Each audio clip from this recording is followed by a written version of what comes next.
शुरुआत ऐसी खबर से जिसने पूरे बिहार को हिलाकर रख दिया है। लोग यही सवाल कर रहे हैं कि संवेदना के गुनहगारों पर कार्रवाई कब होगी। पटना में नीट छात्रा की मौत का मामले में जांच में तेजी जरूर आई है, लेकिन लापरवाही कम नहीं हो रही है। संवेदना के घर वालों ने जिस एसएचओ रोशनी कुमारी पर लीपापोती का आरोप लगाया था, वही रोशनी कुमारी एसआईटी के साथ दिखी, जबकि वो एसआईटी का हिस्सा नहीं है। अब इसको लेकर विपक्ष के नेता सवाल खड़े कर रहे हैं।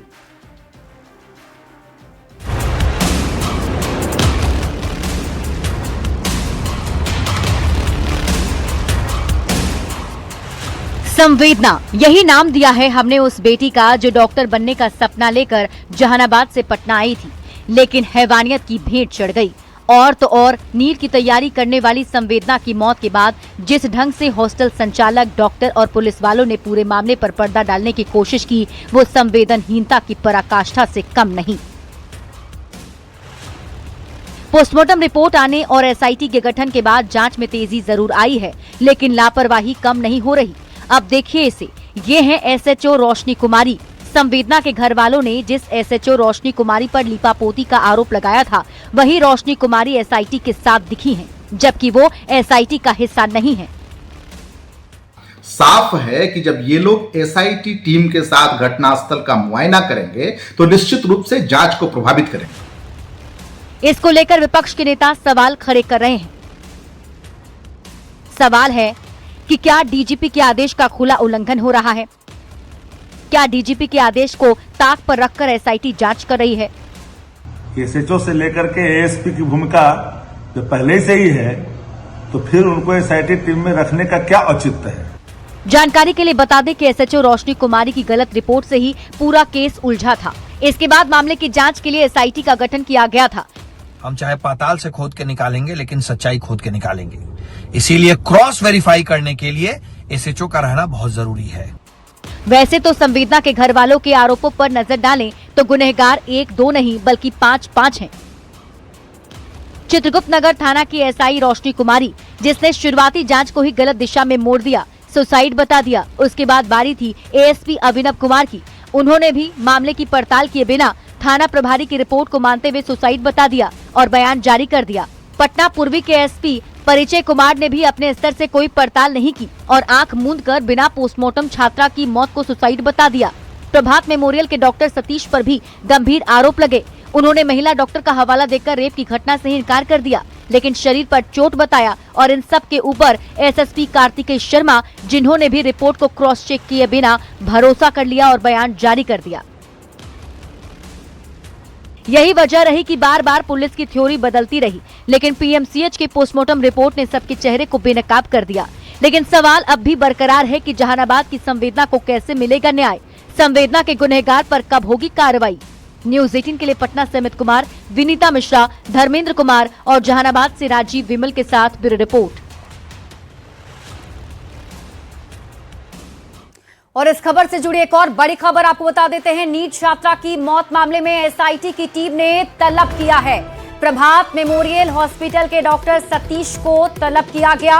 एएसपी सदर के कार्यालय में घंटों पूछताछ के बाद डॉक्टर सतीश को घर जाने की अनुमति दी गई। जरूरत पड़ने पर फिर से पूछताछ के लिए एसआईटी बुला सकती है। डॉक्टर सतीश के साथ अस्पताल के कई अन्य कर्मियों से भी एसआईटी ने पूछताछ की। डॉक्टर सतीश और दूसरे कर्मियों के बयान का एसआईटी अब मिलान करेगी। तो इस वक्त की बड़ी खबर आपको बता रहे हैं, नीट छात्रा की मौत मामले से जुड़ी ये बड़ी खबर सामने आ रही है। बड़ा अपडेट, जिसमें एसआईटी की तरफ से पूछताछ के लिए डॉक्टर सतीश को बुलाया गया था और अस्पताल के अन्य कर्मियों से भी पूछताछ एसआईटी की टीम ने की है और अब पूछताछ के आधार पर मिलान किया जाएगा।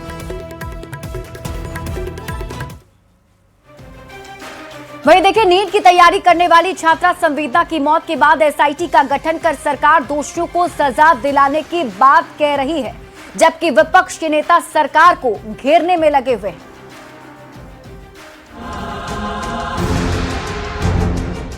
जहानाबाद से पटना आकर नीट की तैयारी करने वाली छात्रा संवेदना की मौत के बाद से बिहार का सियासी पारा चढ़ा हुआ है। सरकार ने एसआईटी का गठन कर दिया। एसआईटी के गठन के बाद जांच भी तेज हो गई, लेकिन विपक्ष इस मुद्दे पर सरकार को घेरने में जुटा है। कांग्रेस ने इस मुद्दे पर पटना में प्रदर्शन किया। कांग्रेस के प्रदेश अध्यक्ष राजेश श्याम का कहना है कि एसआईटी जांच से भी कुछ नहीं निकलेगा। सरकार इसको लीपापोती करती है, लेकिन एसआईटी की रिपोर्ट अभी भी मैं कहता हूं कि सरकार नहीं ला पाएगी। दूसरी ओर डिप्टी सीएम सम्राट चौधरी ने कहा है कि सरकार ने दोषियों के खिलाफ कार्रवाई के लिए पुलिस को पूरी तरह से खुली छूट दे रखी है। खुद डीजीपी और आईजी पूरे मामले की मॉनिटरिंग कर रहे हैं। दोषी किसी भी हाल में बच नहीं पाएंगे। कोई भी अपराधी हो उसको बचने नहीं देना है, हर हालत में जेल के अंदर बंद करना है। पटना में रहकर मेडिकल की तैयारी कर रही छात्रा संवेदना को 6 जनवरी को अस्पताल में एडमिट कराया गया। 11 जनवरी को उसकी मौत हो गई। शुरू में हॉस्टल संचालक से लेकर डॉक्टर और पुलिस के अधिकारी तक रेप के आरोप को नकार रहे थे, लेकिन पोस्टमार्टम रिपोर्ट ने पुलिस की थ्योरी को ही बदल दिया।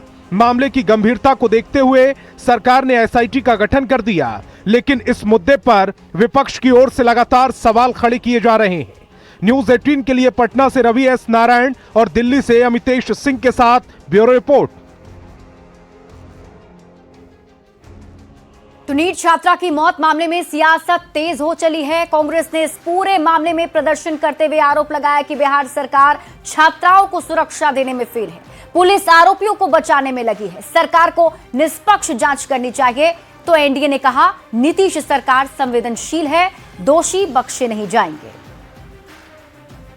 अगर कहीं पे भी किसी भी महिला, किसी भी बेटी, किसी भी युवा, किसी भी बुजुर्ग के साथ अपराध होता है तो अपराध पे एफआईआर दर्ज होना, कानूनी कार्रवाई करना सरकार की जिम्मेदारी है, पुलिस की जिम्मेदारी है। यहाँ पे सरकार और पुलिस उल्टा काम कर रही है।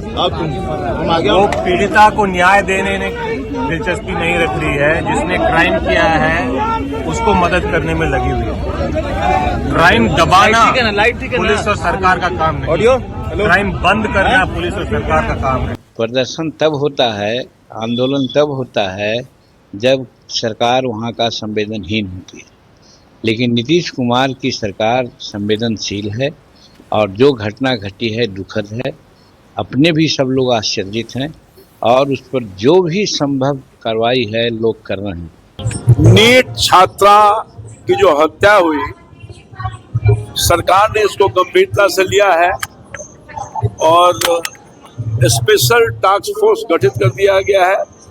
जो भी इसमें इन्वॉल्व रहेंगे उनको कभी सरकार बख्शेगी नहीं और कड़ी से कड़ी सजा देगी। बढ़ते हैं आगे और बात अगली खबर की। जेडीयू विधायक अनंत सिंह का एक वीडियो वायरल हो रहा है। वायरल वीडियो में अनंत सिंह सिगरेट पीते नजर आ रहे हैं। न्यूज 18 इस वायरल की वीडियो की पुष्टि नहीं करता, लेकिन अनंत सिंह के इस वीडियो पर बिहार की सियासत गरमाई हुई है।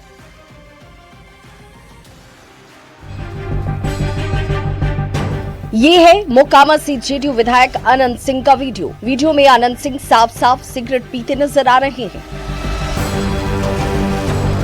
अनंत सिंह का ये वीडियो सोशल मीडिया पर वायरल हो रहा है। जेल में बंद अनंत सिंह 2 दिन पहले रेगुलर चेकअप के लिए आईजीआईएमएस अस्पताल पहुंचे थे।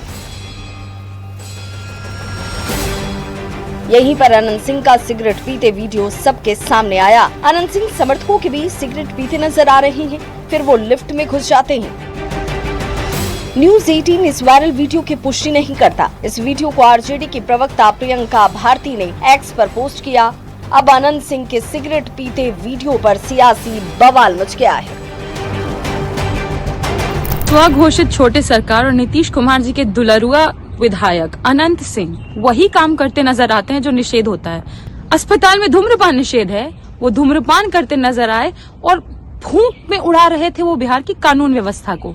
वायरल वीडियो की सत्यता क्या है, यह जांच का विषय है और प्रशासन को इसकी निष्पक्ष जांच करनी चाहिए। कहाँ का वीडियो है, किसका वीडियो है, कब का वीडियो है, सब तो ऐसा है कि वीडियो और फोटो कब का होता है, कब चल जाता है सोशल मीडिया के जमाने में। आनंद सिंह के इस वीडियो पर सियासी घमासान मचा हुआ है। आनंद सिंह अपने समर्थकों के साथ घिरे हुए हैं। सफेद शर्ट पैंट और ब्लू बंडी में आनंद सिंह चलते हुए मुंह से धुएं का छल्ला उड़ा रहे हैं। अब इस वीडियो पर सवाल खड़े होने लगे हैं। न्यूज़ 18 के लिए पटना से अमित कुमार के साथ धर्मेंद्र कुमार की रिपोर्ट।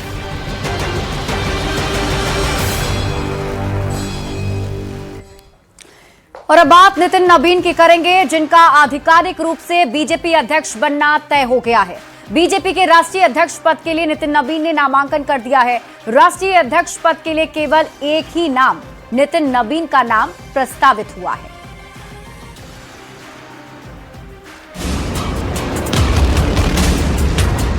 महज 45 साल की उम्र, ओहदा सबसे बड़ा। नितिन नवीन बीजेपी के सबसे युवा राष्ट्रीय अध्यक्ष बनने जा रहे हैं। बीजेपी के राष्ट्रीय अध्यक्ष पद के लिए नितिन नवीन ने नामांकन कर दिया है।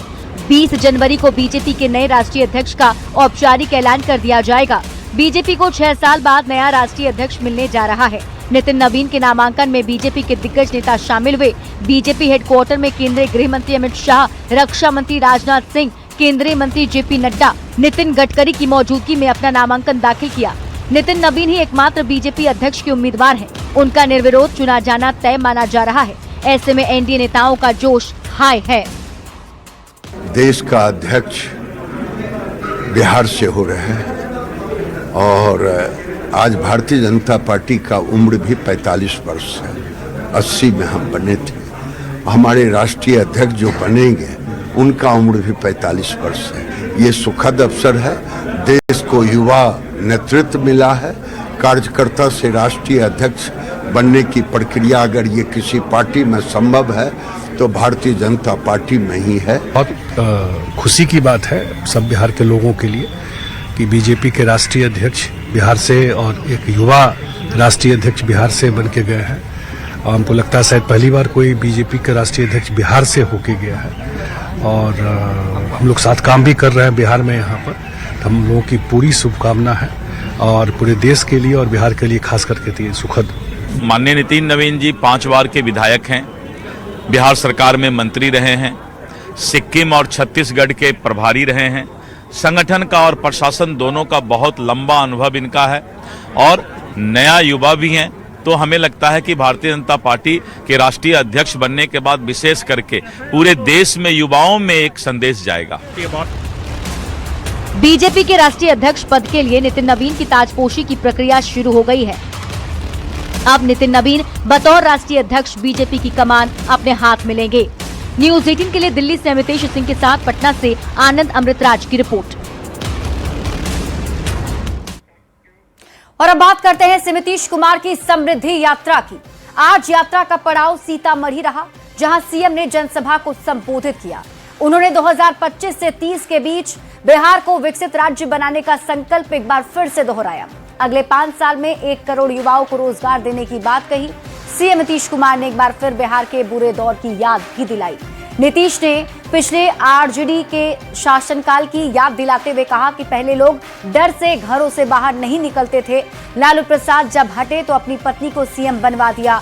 नीतीश कुमार ने कहा कि बिहार में कानून का अब राज है और हम लोग लगे हुए हैं। वो का भी जो था पहले तो इधर उधर जो करता था, तो हम लोगों ने तो 2016 में ही 60 वर्ष से पुराने हिंदू मंदिरों की घेराबंदी की। अब सब कुछ ठीक है। तो सब तरह से तो चारों तरफ हम लोगों ने काम किया। सभी क्षेत्रों में तेजी से विकास हो रहा है। शुरू से ही शिक्षा एवं स्वास्थ्य के क्षेत्र में विशेष ध्यान दिया गया है। राज्य में बड़े पैमाने पर सड़कों, पुल पुलियों का निर्माण कराया गया है। और आप जान लीजिए शुरू से ही सब काम किया। फिर 25 में हम लोगों ने 7 निश्चय 2 किया था, उसका काम किया। और फिर 2025 में 7 निश्चय 2 का। तो ये सब काम हुआ। 7 निश्चय के तहत हर घर तक बिजली, हर घर नल का जल, हर घर शौचालय और टोलों को पक्की सड़क से जोड़ने का काम पूरा हो गया, पहले ही किया था। तो सीएम नीतीश कुमार ने एक बार फिर से बिहार के बुरे दौर की याद दिलाई। सीएम नीतीश कुमार ने लालू प्रसाद पर हमला बोलते हुए कहा कि जब लालू प्रसाद सीएम पद से हटे तो अपनी पत्नी को सीएम बनवा दिया। अब नीतीश कुमार के इसी बयान पर बिहार की सियासत गर्मा गई है। लेकिन मुख्यमंत्री जी ये बात से इनकार कर रहे हैं कि बिहार में कानून का राज नहीं चल रहा है। बिहार में कहीं ना कहीं जो अपराध और माफिया हैं उनको संरक्षित करने वाले लोगों का सरकार चल रहा है, यह स्पष्ट रूप से दिखने लगा है। नीतीश कुमार जी बिल्कुल सही कह रहे हैं।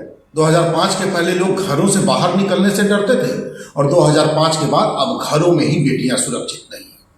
घरों में घुस के ब्रूटल रेप हो रहा है, घरों में घुस के गैंग रेप हो रहा है। आदरणीय नीतीश कुमार जी ने लालू प्रसाद जी के लिए जो कहा वो बिल्कुल सही कहा कि लालू जी जब स्वयं मुख्यमंत्री पद से उन्हें हटना पड़ा तो उन्होंने उस गद्दी पर किसी आम कार्यकर्ता को नहीं बल्कि अपनी पत्नी को मुख्यमंत्री पद पर बैठाने का काम किया और यही तो राष्ट्रीय जनता दल की संस्कृति है और यही उसका संस्कार है। और इस वक्त की बड़ी खबर आपको समस्तीपुर से बताते हैं, जहां कार ड्राइवर की भीड़ ने पिटाई कर दी है। दरअसल चोर समझकर जमकर पिटाई की गई। गुस्साई भीड़ ने कार को भी तोड़ दिया। जिले के कल्याणपुर थाना क्षेत्र के फुलहरा गांव में इन दिनों चोरी की घटना काफी बढ़ गई है। गांव के लोग रत जगा कर रहे हैं और इसी बीच जब बीती रात एक संदिग्ध कार को लोगों ने देखा तो उन्हें शक हुआ कि ये चोर है। फिर क्या था, लोगों ने कार सवार को पोल से बांधकर उसकी पिटाई करनी शुरू कर दी। इस दौरान युवक बार बार कह रहा था कि वो चोर नहीं है, लेकिन गुस्साई भीड़ कुछ सुनने को तैयार ही नहीं थी। वहीं मामले की जानकारी पर पुलिस मौके पर पहुंची और फिर युवक को हिरासत में लिया। फिलहाल पुलिस मामले की जांच कर रही है, लेकिन कार्रवाई कब तक होगी ये देखना होगा। करने आए थे हम आए तो जखरा जा रहे थे, जखरा जा रहे थे। मालिक बोला जो यहाँ पर रुको 2 मिनट आगे तो साथे चलते हैं। बस यहाँ पर रुके हैं, उनके बाद गए हैं, चाबी ले लिए हैं, उसका उतार के मारते हुए आ गए। वहाँ फुलारा गाँव में अभी लगातार चोरी हो रहा है, पता है? नहीं भैया, इस मालूम होगा नहीं पता है भैया, हमारे मालिक आएगा ना, मालिक आएगा ना। अगला आदमी वो ना जो फोन करो तू से करवे नहीं करे, मोबाइल लो ले।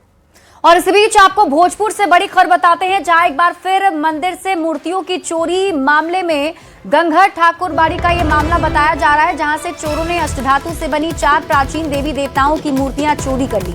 चोरी की गई मूर्तियों में भगवान श्री राम, लक्ष्मण और माता सीता, भगवान श्री कृष्ण की प्रतिमाएं शामिल हैं। घटना मुफस्सिल थाना क्षेत्र की है, जब ठाकुरबाड़ी के महंत गंगा दास नियमित पूजा पाठ के लिए मंदिर पहुंचे तो गर्भगृह से भगवान की मूर्तियां ही गायब थी।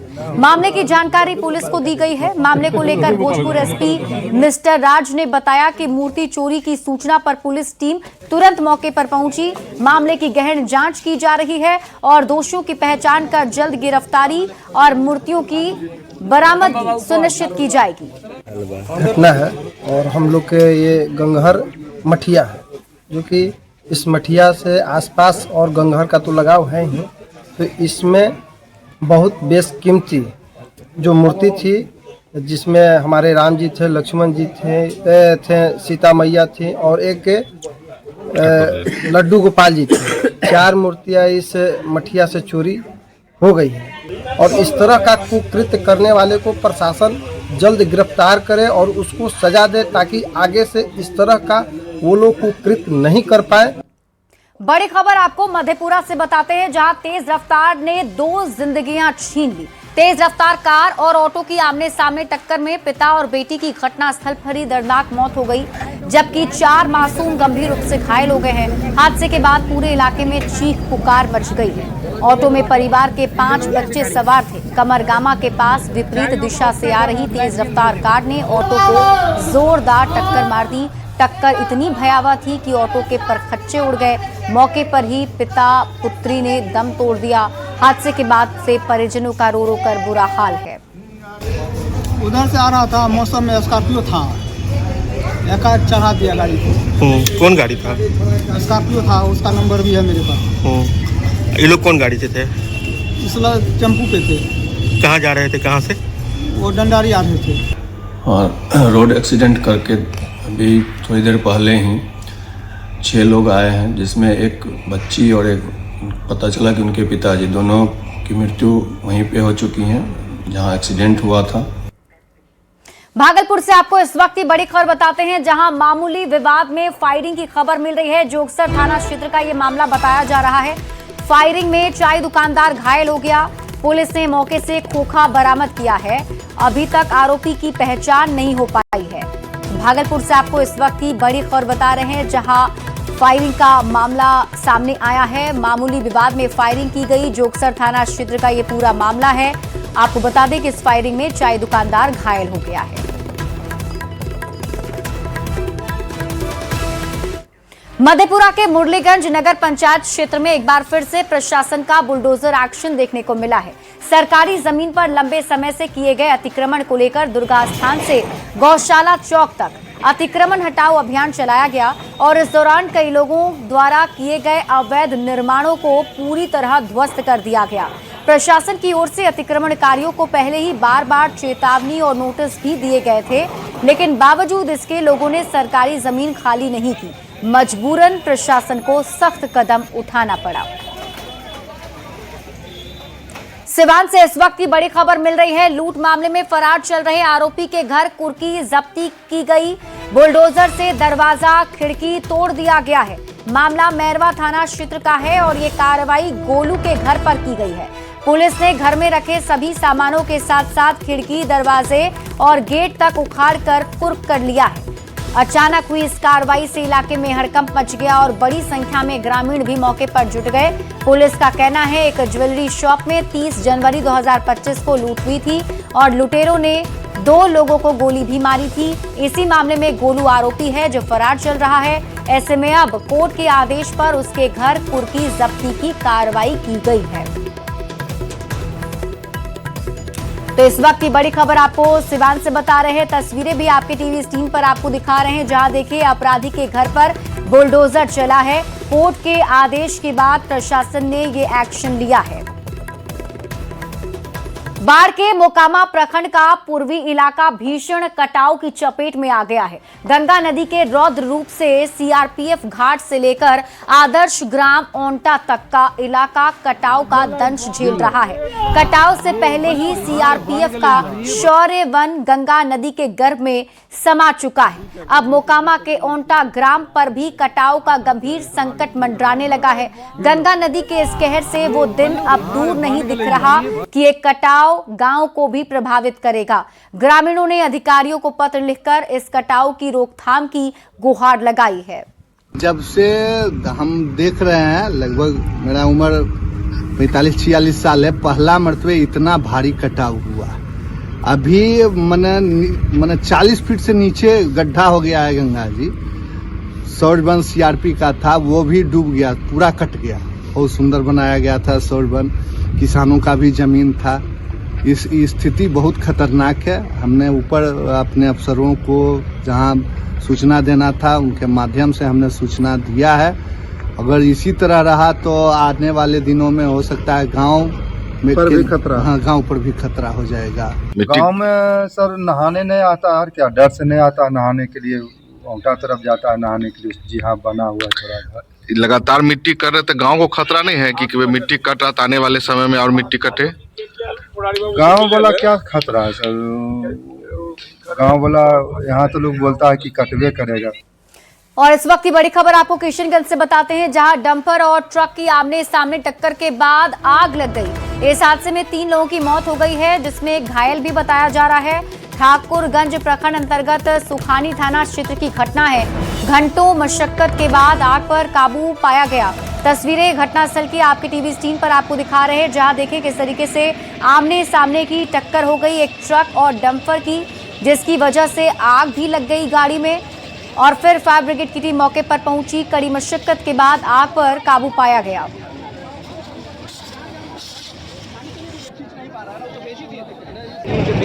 यहाँ जो टक्कर होने से दुर्घटना हुई है, तो आग लग गया था। त्वरित रूप से हम लोगों ने अग्निशमन को बुलाया और आग पे लगभग काबू पा लिया गया है। आगे कार्रवाई हम लोग कर रहे हैं, घटना से सुरक्षित कर दिए हैं। गाड़ियों का आवागमन बहाल करने के लिए भी हम लोग कार्रवाई कर रहे हैं। धीरे धीरे आवागमन बहाल कर रहे हैं और आगे पूरी नजर रख रहे हैं। शिवहर में समृद्धि यात्रा के दौरान सीएम नीतीश कुमार ने कहा, बिहार के सभी जिलों में उद्योग लगाने की सुविधा मिल रही है और बिहार में उद्योग को बढ़ावा देना, युवाओं को आत्मनिर्भर बनाना सरकार का लक्ष्य है। मुख्यमंत्री नीतीश कुमार ने कहा, अगले 5 वर्षों में और ज्यादा काम होगा, जिससे बिहार काफी आगे बढ़ेगा। केंद्र का भी पूरा सहयोग मिल रहा है। बिहार और विकसित होगा, देश के टॉप 10 राज्य में शामिल होगा। सिमतीश ने कहा, जिन महिलाओं को 10,000 रुपए मिले हैं उन्हें और भी पैसे बिजनेस के लिए दिए जाएंगे। तो जो भी काम हुआ है तेज किया गया, सरकार केंद्र सरकार का भी पूरा सहयोग मिल रहा। और वही में 5 वर्षों में जो आपको बता दिया 7 में से 2 का गठन किया गया है, तो अब इसके लिए बहुत सारा काम पूरे देश के लिए शुरू किया जा रहा। अब पहला है दोगुना रोजगार, दोगुनी आय। राज्य की प्रति व्यक्ति औसत आय को दोगुना किया जाएगा एवं इसके लिए मुख्यमंत्री महिला रोजगार योजना के तहत हर महिला को 10,000 रुपये दिए गए हैं और जिनका रोजगार अच्छा चलेगा उन्हें 2 लाख रुपये तक की सहायता दी जाएगी। अगले 5 वर्षों में युवाओं को 1 करोड़ नौकरी और रोजगार उपलब्ध कराया जाएगा। अगले 5 वर्षों में, तो पहले से जो हो रहा था, अगले 5 वर्षों में ज़्यादा काम होगा और जिससे बिहार काफ़ी आगे बढ़ेगा और केंद्र का भी पूरा सहयोग प्राप्त हो रहा है। वो लोग तो पूरा का पूरा कर ही रहे हैं, तो बिहार और विकसित होगा और देश के टॉप राज्यों में शामिल हो जाएगा तथा देश की प्रगति में महत्वपूर्ण योगदान होगा। आप जान लीजिए, अब हम लोगों का इस बात के बाद इतना बढ़िया हो जाएगा कि आप समझ लीजिए कि इस देश के कुछ ही राज्य में है और उसी तरह से बिहार का बहुत अच्छा हो जाएगा, सब तरह से कहीं कोई कमी नहीं।